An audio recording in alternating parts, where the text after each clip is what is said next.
If you're a residency match applicant who wants to rank to match, one of the best ways you can ensure this is by seeing and learning from mock interviews of applicants who are ranked to match. We call these perfect mock interviews. Please make sure that you watch this video till the end because I'll be covering all the possible questions you can get during your residency interview. And also not only focus on what the applicant is saying, also focus on how and why that applicant is saying what they're saying, because that is where the gold lies. Use these frameworks to go crush your residency interview. Let's start. Welcome, ladies and gentlemen, boys and girls. We are jumping back into the interview masterclass. And today I have with myself a dear friend, Miss Kinza Hussain.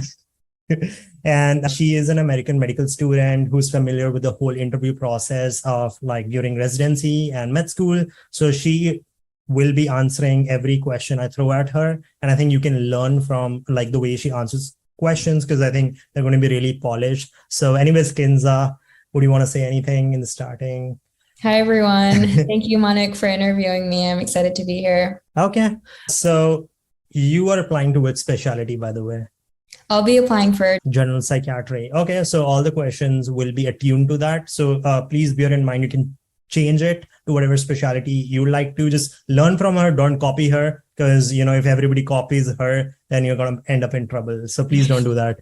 First question. So Kinza, tell me about yourself. Sure. So I'm Kinza. I'm a fourth year medical student from the University of New England College of Osteopathic Medicine. I was born in Boston and I grew up in Westboro, Massachusetts. I am of Pakistani background and I live with my parents and my three younger brothers. I have the joy of living at home because fourth year medical school allows that. And I also have a cat named Da Vinci. So that's my little family. For college, I went to Mass College of Pharmacy and Health Sciences in Boston, and I majored in molecular biology. So that opened a couple of doors for research for me. I researched at Boston Children's Hospital, Mass General Hospital. I did infectious disease there, which I loved. And then at Sanofi as well, doing some prostate cancer research. So a couple of publications later, I decided I wanted to continue doing research through my gap year. And I also got interested in administration work. So when medical school started, I also started my MBA in healthcare management, part-time and online. And I'm hoping to use that in the future for some leadership positions. And I want to participate in medical education as well. And so once medical school started, I just started focusing on my studies and thinking about what I wanted to do for the rest of my life. And that's how I found psychiatry. So I'm excited to be here for that reason. And just a little bit about myself outside of academics. I am a person who loves to go to the beach. I love to be outdoors and hike the White Mountains or some of the smaller trails in Maine. And I don't enjoy going to the gym, but I'm passionate about living a healthy lifestyle. So I force myself to go like 3 times a week and stay active. And I do love watching TV. So I'm a true crime junkie and I listen to all the crime podcasts as well. And with friends, I love game nights. I have hosted several of those. And I would say my main hobby right now is being a social media content creator on YouTube. Wow, that was flawless. By the way. Sorry, that was a little long-winded. No, so like basically, I know that the usual rule of thumb is to make your answer between 90 to 120 seconds. But I think you can go off if you think it's right. And it's very much based upon like how the person is taking it. If they're getting bored, maybe ended up like sooner, because you can tell from their face if they're getting engaged or getting bored. So just like calibrate based on whatever the interviewer is doing at the moment. But that was flawless, by the way. Like you did not stop at all at any moment. It was like a smooth sailing answer. And I think I got the gist of who you are. So that's what it was for. And there's no right way to answer any question, but there are general good rules of thumbs which you follow, like just an all-around presentation of who Kinza is. Secondly, why this program, Kinza? Yeah, sure. So I'm going to answer that based on a program I recently interviewed with.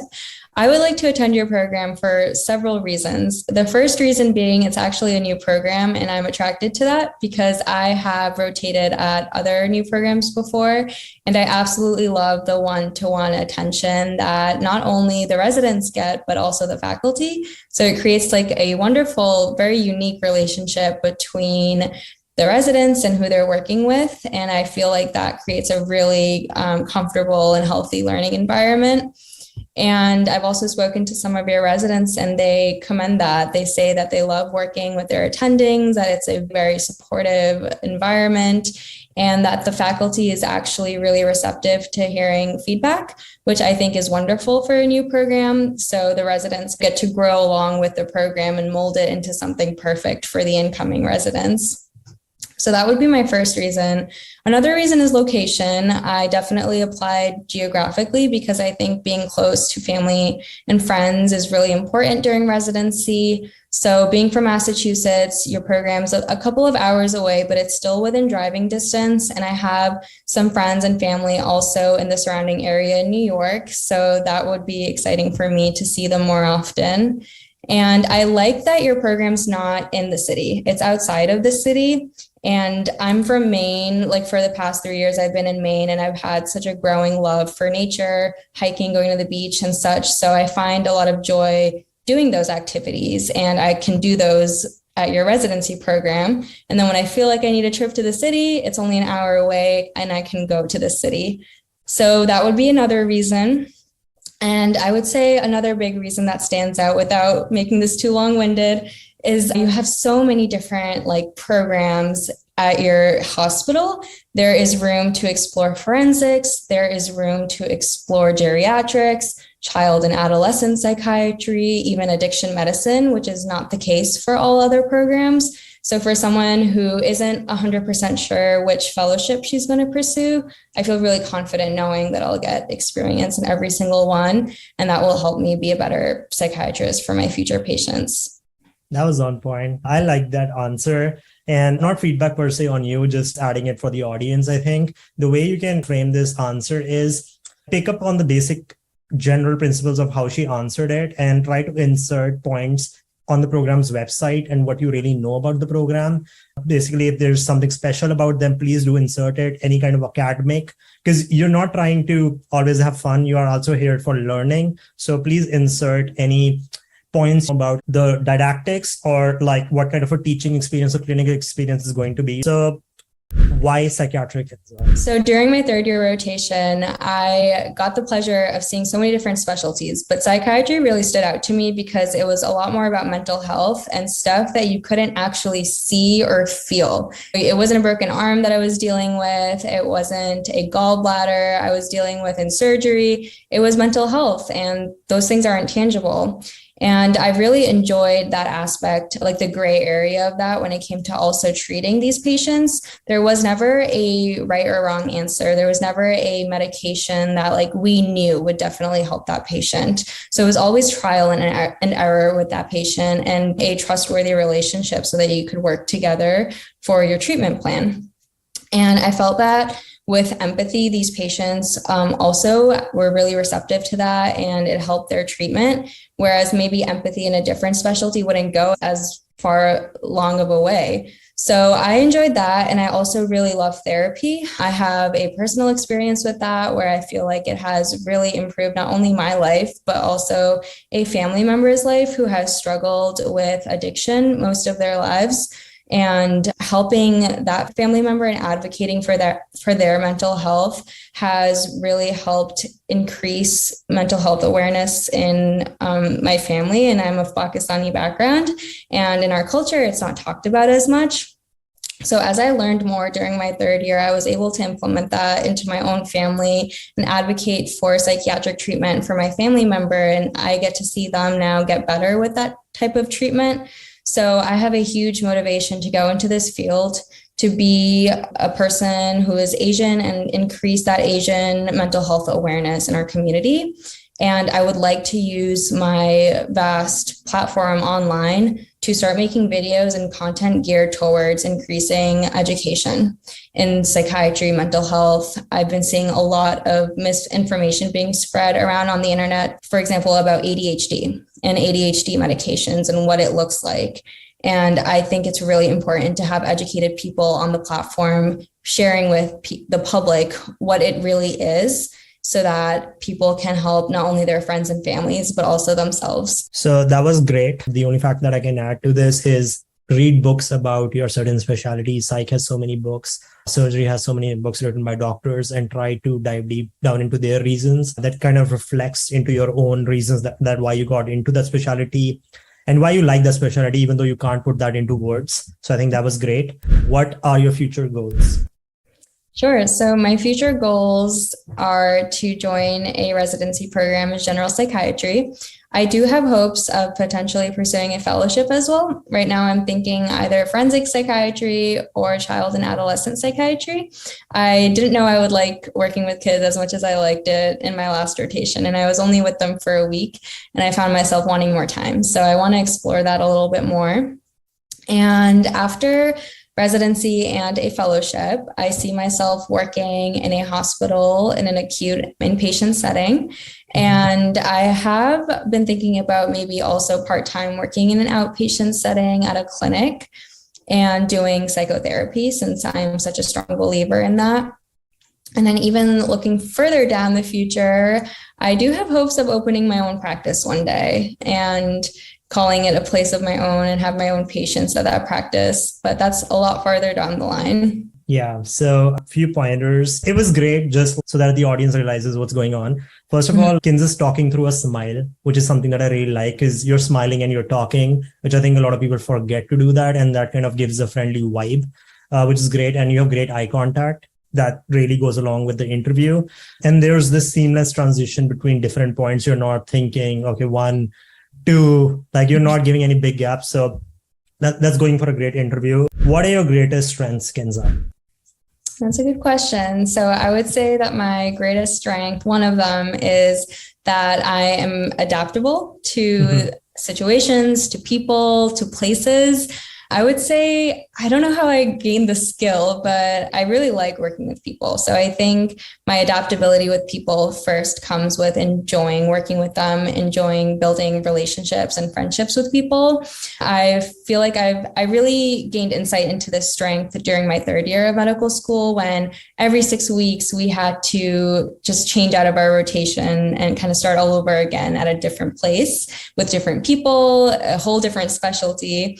I found it very natural for me to get to know new people every 6 weeks, build new relationships every 6 weeks, and it made a very nice work environment.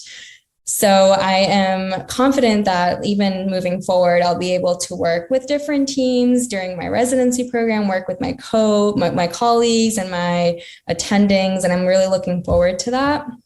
And I'm also really adaptable to locations. I've moved around a lot during my third and fourth years, and I just enjoy seeing new places and meeting other people in those places. So I'm excited for that part as well. Great. So just like on how to answer this question, I think about what would make a great resident. And like adaptability is a great one, because in a residency, you have to go from one rotation to another. And that's something that's happening with me. A program director would love that you are adaptable, and that to supplementing it with an example is a great way to go. That the way you did it, like you said, that you were in medical school where you had to hop from one rotation to another and you were able to gel along with people. So that's great. And just think about what would make a great resident. Hardworking would be one. And giving an example when you like showed hard work, like a team worker, a team player would be a great one, giving an example of when you were a team player, because that would again make a great resident. So think about what would make a great resident and try to put that into your answer. And that's about it, right? I think that's the way to define this. Again, great. No criticism on my part. It's just additions, right? I have a question actually for you. Would you say that a interviewer should answer with just one strength, or try to shorten it up so they can give 2 or 3? So I would definitely try to put 2 to 3. Okay. But at the same time, you can have 10, you can have 5. But here's the part, right? Calibrate. Look at the interviewer. If he's getting bored, you probably want to end with 2 or 3, right? But if they're not getting bored, they're actually getting engaged and there's a conversation that's going on, you can even go to 4 or 5 if the interviewer is comfortable with that. But most of the times they're going to get bored. So 2 to 3 is a sweet spot. But again, have as many as you like, just like ammo. Have a lot of ammo on your side whenever you want to throw it out. Yeah. But yeah, just be mindful of the person's like their attentiveness and if they're getting bored, and calibrate accordingly. I think that's the way to answer. One great advice I got as well, and I'm sorry if this doesn't fit into your interview right now, But a lot of times people won't ask what your strengths or weaknesses are because they know that's in every template. So the trick is to try to answer that question in another question so they still get an idea of what you're good at. Could you do that? Like, how would you answer that in another question? Say they give you a question, like a scenario question. Tell me about a time you had conflict with a patient or a team member. I feel like that one comes up a lot. You can talk about the scenario, but if you handle the situation well, then you can throw in a strength about how you're able to resolve conflict or how you're a team, you're really good at working in teams and that it's really important to you for everyone to work well together. So that would be a way you could throw it in. I definitely agree with that because the thing is, there's this really good quote, the buck of the conversation falls on you, which means that it's up to you to bring up those strengths. It's not up to them to ask you that question. What are your strengths, right? So don't expect to get that question all the times. Just know that there has to be times like when you have to throw in those strengths, even in other questions, like you said, right? Yeah, like you should form that interview if you're not getting the questions you want to get. Yeah. What are your weaknesses? Sure.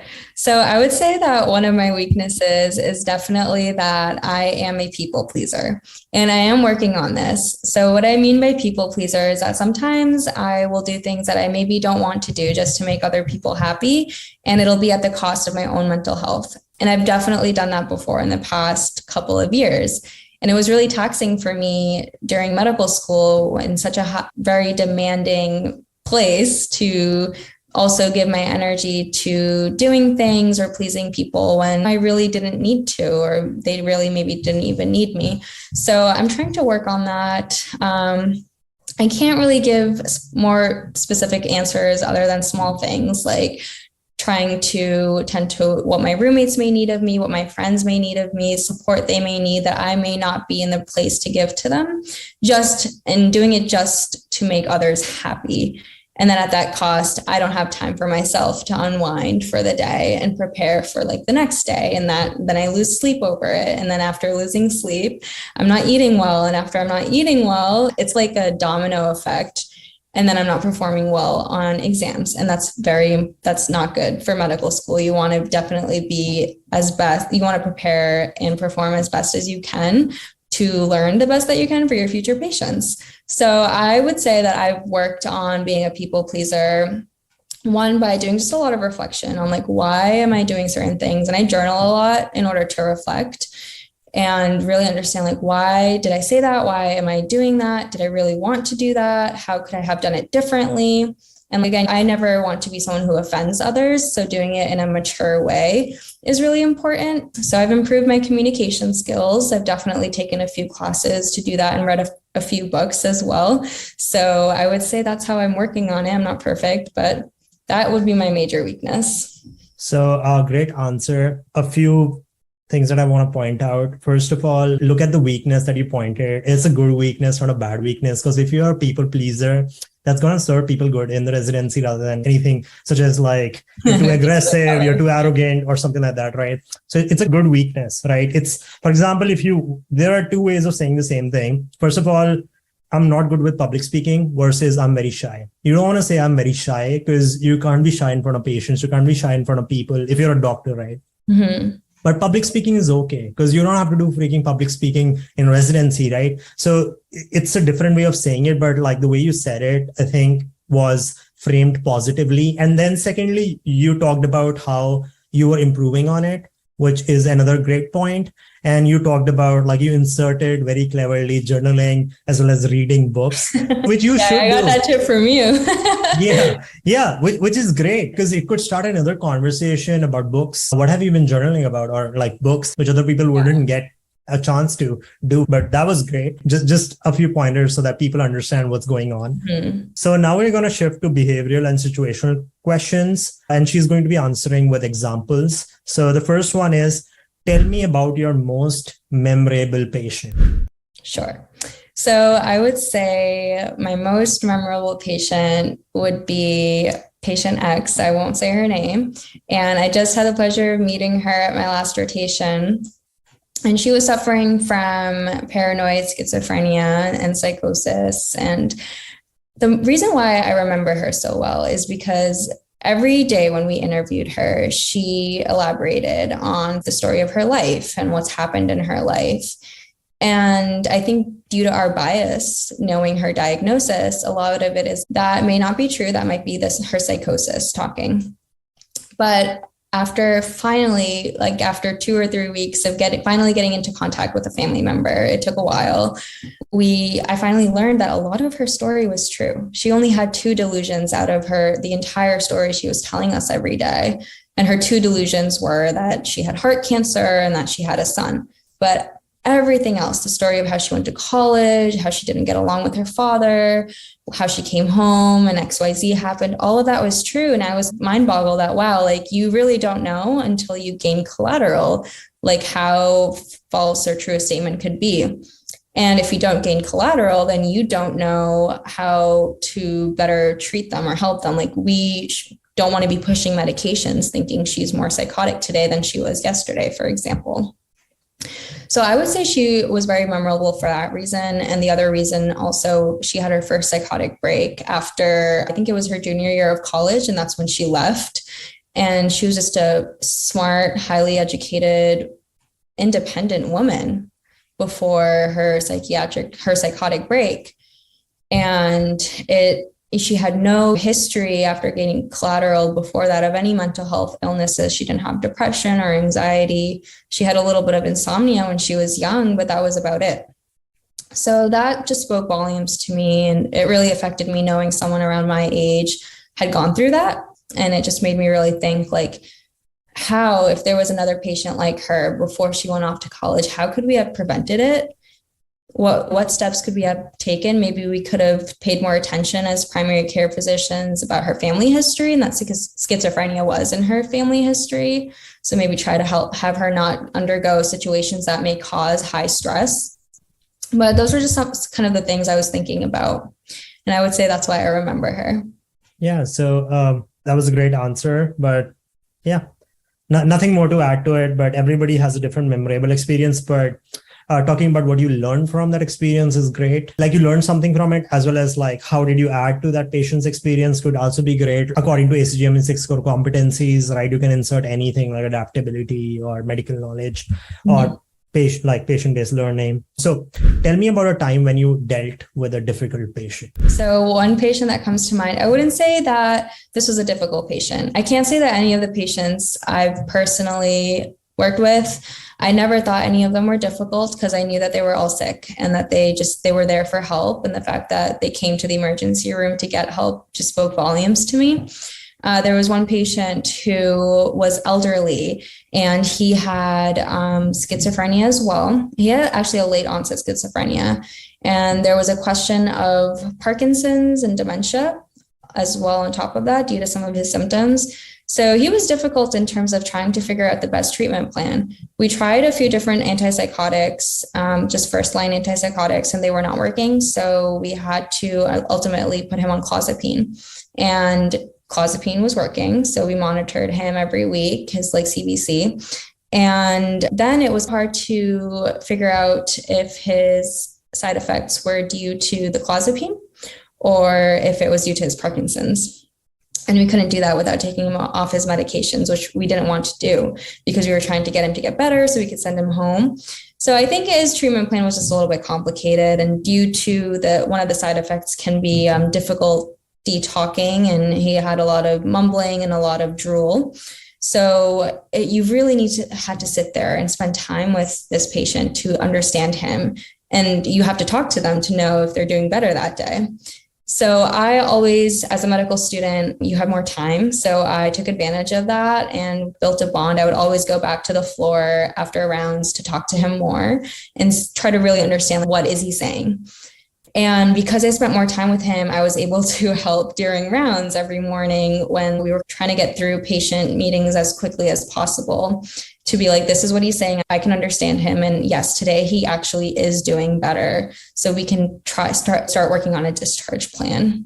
And ultimately we were able to send him home because I was able to advocate for him by being able to understand his speech, which would be very difficult if you didn't sit with him for an extra amount of time. Great one. I had another one like where one of the patients tried to attack us because he had schizophrenia and psychosis. And he actually ended up spitting on my attending's face. And my attending did not react to it. I remember like we really like calmed him down, put him in restraints. We were very gentle with it. And my attending was like very down to earth. And he actually said these really good words, kind words, which was like, we are not here against you. We are here with you. And we are not trying to put you in a prison. We're just trying to help you. And that kind of calmed the patient down. And I think I learned a lot from that, like on how to approach difficult patients. And I did give him his antipsychotic and he did like calm later. And he did say sorry later, but yeah, I learned a lot from this on how to frame the way conversations go with patients. So yeah, that was mine, but not a great example. Yours was great too, like you understanding his difficult speech, which ended up leading to the discharge. Tell me about a time you had a conflict with a team member and how did you resolve it? Yeah, sure. So the reason why I'm able to answer this immediately without thinking about it is because this happened a couple of months ago on my first audition rotation. And I was working one-on-one with an attending. And again, since I'm a medical student and we have the pleasure of having extra time, I would spend that time talking to other patients on the floor that weren't directly working with my attending. And so I was talking with this other patient and he was feeling a little frustrated that day. And most of these patients I was on an addiction detox center just to paint the picture. So he was talking about his co-occurring depression. And he felt like he wasn't being listened to and he wanted, a different treatment team. And he said, maybe if I said that I was going to kill myself in my room, maybe then people would listen to me. And I provided him support and listened to him. But I felt, okay, he's asking for help. How can we get him help? So I asked my attending, I said, hey, is it okay for me to write a quick little progress note based on a conversation I had with another attending's patient? And he said, yeah, sure. That's a great idea. Go for it. And I talked to some of the nurses on the floor, like this is what he's experiencing. And they also advocated for writing a progress note. And they said that would help him get additional psychiatric treatment if it was documented. So I wrote a progress note. And then the next day I came to learn that patient's attending was really upset with my note, like very angry, very upset. And I actually took that sarcastically at first. I was like, oh, you're sarcastic. You're kidding around with me. It's like, no, he's very upset. And I was like, oh, I'm so sorry. What happened? What did I do? What did I say? And I came to learn that my note was very inflammatory because I used quotations like the patient said he's going to kill himself in his room. He wants treatment. He's depressed. And that was the first time ever that I was introduced to the legal consequences in psychiatry for the kind of language that you use in your notes. And you have to be very careful. So my attending that I was working with kind of educated me on that. And I felt very bad that I didn't seek consent from the actual attending for writing this note in the first place. So I was like, I would like to speak to him and apologize to him. So I did that and it ended up going really well. I was just honest about where I was coming from and I profusely apologized for the mistake I made. And I said, this is a great learning opportunity for me moving forward. And he took it really well. I think if I hadn't apologized, there would always be that kind of awkward, what would you call it, vibe between us. But after that, we actually became like good colleagues after that. He gave me advice for applying to residency and he told me he'd be happy to see me out of his program. So I think that speaks volumes to how long of a way an apology can go. That was great. Again, like the way you handled the conflict by apologizing and having empathy towards him and what happened and just like understanding your mistake. I think that goes a great way towards communicating that you're going to be a good resident, which is what people want, because you're going to be making mistakes. I'm going to be making mistakes, right? So at least we can apologize. So tell me about a time you worked in a team and what responsibilities did you have in that team? Sure.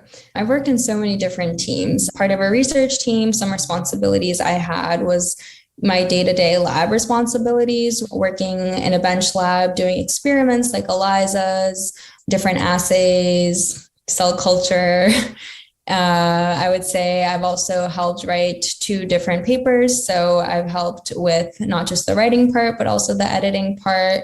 And I would say the last big responsibility would be helping create surveys on RedCap for research. So those were some of my responsibilities there.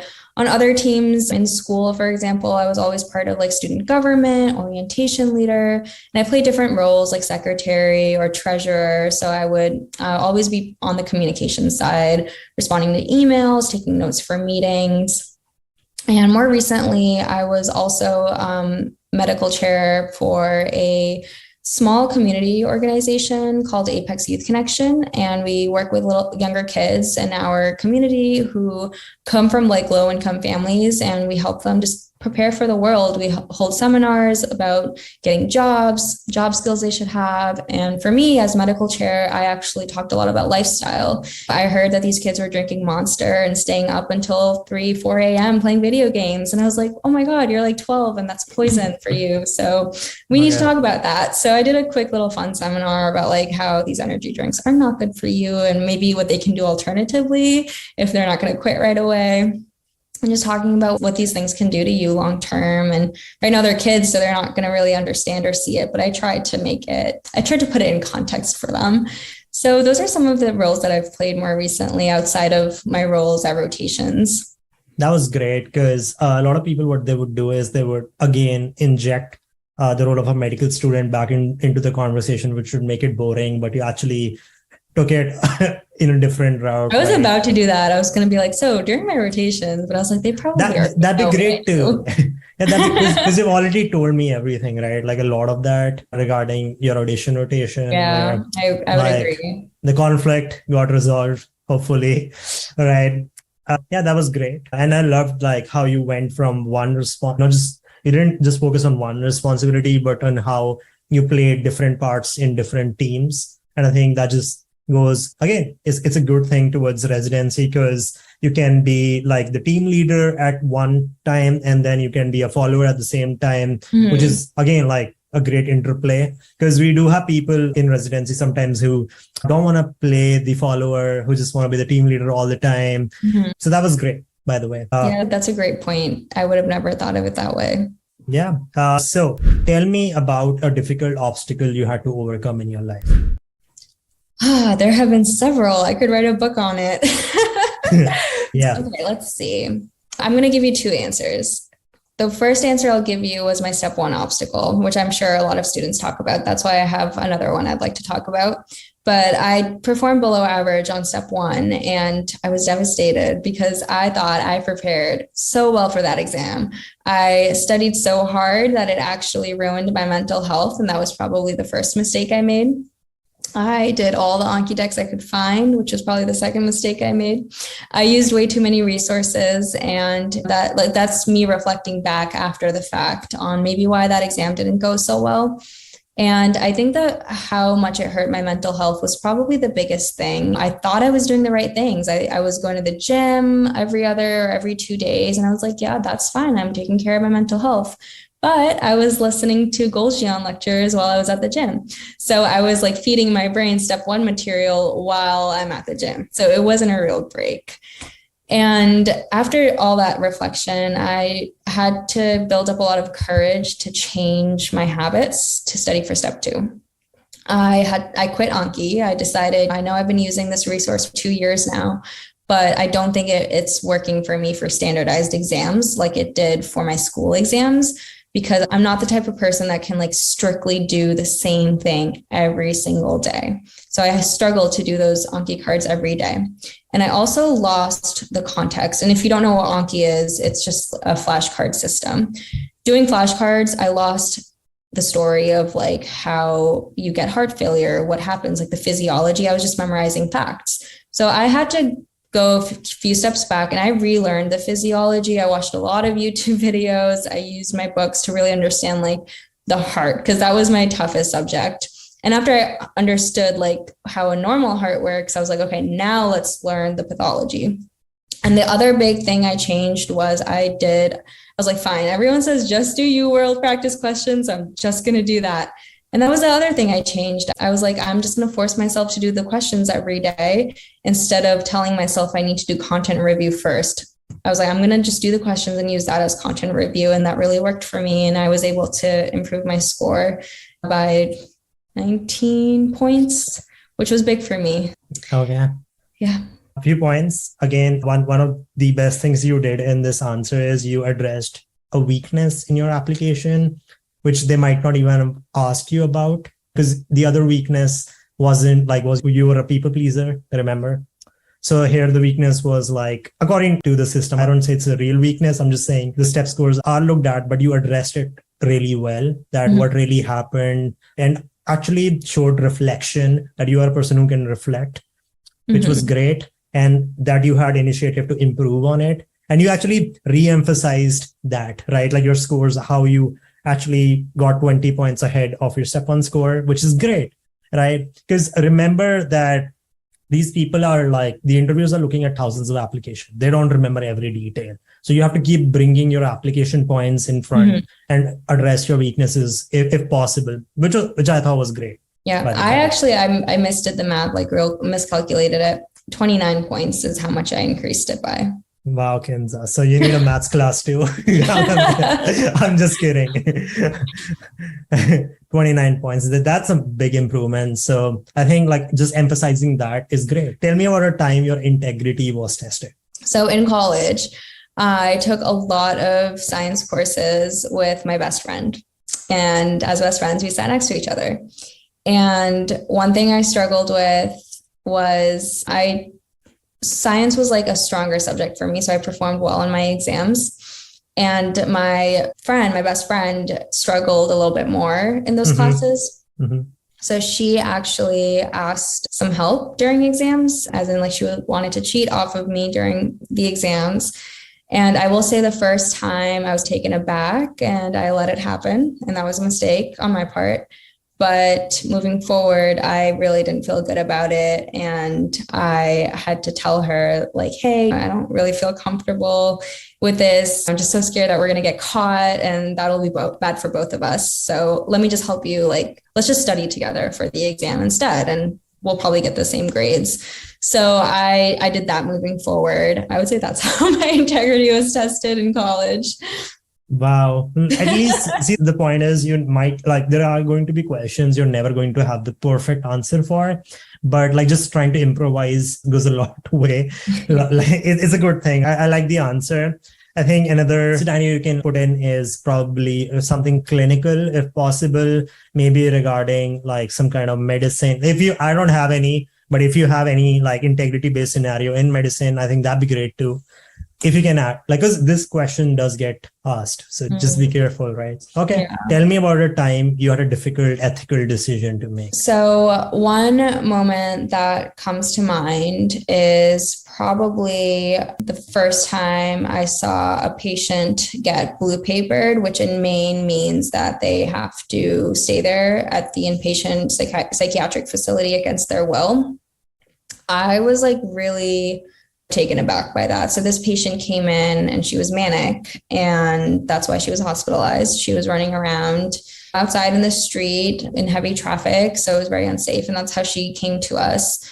And when she was blue papered, she was devastated. She was crying. She said she wanted to go home. And I was like, she's probably so scared knowing that we're not letting her go home. That's probably making her more scared, even though otherwise she probably would have been fine with seeking treatment here. And I also felt like the attending I was working with at the time was a little harsh and was a little scary about it. Sorry, we're blue papering you. You will need to sign this form and that's it. And understandably, I'm sure he's had to do that so many times during his career. He's very into his career that it's just become a routine thing for him. But for me, seeing it for the first time, I was like, hey, I'm feeling scared for her. So I know that's the law, but I thought it was an issue. It was an ethical issue for me. I felt like her consent was not being appreciated and that if she wants to go home, she should be allowed to. But at the same time, just like through learning about the process a little bit more, I came to understand that like she, as upset as she was, still manic. So if we did send her home, it would be unsafe for her and possibly other people too. People would get into a car accident if she decided, even if she didn't get hurt, someone else could. So I talked to myself about that. I tried to play different scenarios, and instead I went and talked to her and I told her I tried to calm her down, and she really likes meditating. but there was no session happening that day. So I did a little one-to-one meditation session with her because I had my phone on me and a Spotify podcast. So we did that together and she did calm down. And I tried to just help her understand the process the way I was understanding it. And I think after she understood and was a little bit more educated about it, she didn't feel as upset about it. So I think that went a long way. That was okay. Like, I know, I don't have a good one on mind. But see, that's the thing. You need to improvise. Even if you sometimes don't have a good answer, you just can't shut up. Right. So I understand. I had a similar scenario where the ethical decision was like, so we saw this patient, 26-year-old female, presented with the worst headache of her life, fevers, and she tried Tylenol, didn't take away her headache. So we gave her like ketorolac and it actually calmed her headache down, but we were concerned about meningitis now because the way she described it. And if you have meningitis, you need ICU level care, right? But this patient, when we told her that this could be it and that she might need a lumbar puncture, she got scared and she wanted to go back home. But the issue was she had this kind of a flu. And we thought, what if it's H influenza and that can spread to her children? Maybe it could cause meningitis in her whole family. So we were really concerned about that. And we were trying to educate her that like he shouldn't go home because that could cause other issues in her family. Other members could get sick, but she just couldn't understand it and really wanted to leave. I tried my best. I was there with like her for an hour, tried to educate her. She went with her decision to and fro. Sometimes she wanted to stay. Sometimes she wanted to not stay. We tried to even do a lumbar puncture, but we were unsuccessful in doing it. And in the end, she ended up leaving, which like was into her rights, but I did want to make her stay. But even against my will, I had to let her go because that's how patient laws are. And I think that's a good thing, right? Because they have autonomy. And I think that was a good lesson as well as a hard decision to make, just to let her go. But yeah, that was my difficult ethical decision to make, was just let her go, even though she might have meningitis. But we just couldn't do anything about it. We did give her a dose of antibiotics, if that goes anyway, like ceftriaxone plus vancomycin. And I hope that helped her. And we did tell her that if she wanted to come, she can come back anytime she wanted to. But yeah, I don't know if she came back ever because I was in the ED for a while, but that's a good answer. That kind of shows that you have medical knowledge because you're throwing in some diseases and medications that treat the diseases. And two, that you really tried and spoke with the patient. You said that you stayed with her for an hour. So it shows that you care. She went back and forth. She was like, I want to stay. Then she was like, I don't want to stay because I thought I was just coming for a headache and some blood work. And now you guys are trying to stick a needle up my spine. And I'm like, sorry. No, that's important because I think for some patients, you will probably convince them to stay. So it's important to spend that time. Yeah, but that ethical decision was just so hard to make, was just thinking about what if her disease could infect, whatever she had could infect her family. Yeah. Just letting her go. But we did try our best to tell her that help is always available if you want to come back. And that was it. But that's just an example. Don't copy it, but think about any time in your life when you had to go through that ethical decision, when you knew that this was the right thing by your part, but by law that wasn't the right way to do it. But yeah, that was my part on it. So that's about it, right? So that was a great session. Thank you. Thank you. For what do you call this? This is like a fire chat interview where you just were keeping at it. Yeah, bro. I'm like sweating through my shirt now. But no, this is great. It also gives me good, I think ethics and integrity are two answers that I can try to work on. Yeah, definitely. So thank you guys for watching. Do check out Kinza. I'm going to mention her channel's link down in the description as well as the comments, and do reach out to her if you want to on Instagram. That's something that I'll be mentioning too. And thank you for watching. Kinza, anything you want to say? Any goodbyes? A lot of people are going through the match right now. Yeah, no, good luck to everyone going through the match. Interview season is scary. I'm going through it right now for psychiatry. But I think the biggest thing I will say, having sat on an interview committee during medical school for potential applicants, the biggest thing that went a huge, long way. I would say the biggest thing that I noticed in other physicians and administration noticed was when the student was smiling. I think that's why I try to do that as much as I can. One, it shows that you're more relaxed, and two, it gives off like a good energy to the person you're talking to. I think that's like a really huge, major key thing to an interview, and not everyone does it, because when you're nervous, you don't really notice maybe that you're not smiling. So do a mock interview, record yourself so you can look back on the recording and see what you were doing maybe wrong or what you can improve on. So like the way I like to talk about is talking through a smile. And that's something that Pickup Lines does. So there's this channel on YouTube. Her name's Pickup Lines, and it's a cooking channel, and she talks through a smile so well. I love the way she does it. So I like try to learn from that. There's also this, if you think about it, there's this guy on Instagram, TikTok, and he's a cook, and he cooks like large ethnic meals. I think he's Turkish. I'm not sure, but he has this like huge smile on his face the whole time that's like his trademark. That's his thing. He's just like smiling the whole time he's doing it. And you just love watching his videos because he's smiling and he makes you happy. And then he did another video recently where he's frowning and doing all of it at the same time. Like he just doesn't stop frowning, and it actually makes you depressed. So it makes a huge difference, like the energy that you give off to your interviewer. Yeah, body language is everything, right? Like, everything. All right. If your conversation comes through the right body language, only then will it make an impact. Otherwise, if you're frowning all the time while delivering excellent answers, I don't think that's it is just as important as what you're saying. Like you have to do both. Yeah. So thank you, by the way. And it's time to say goodbye. All right. Thank you, Manik.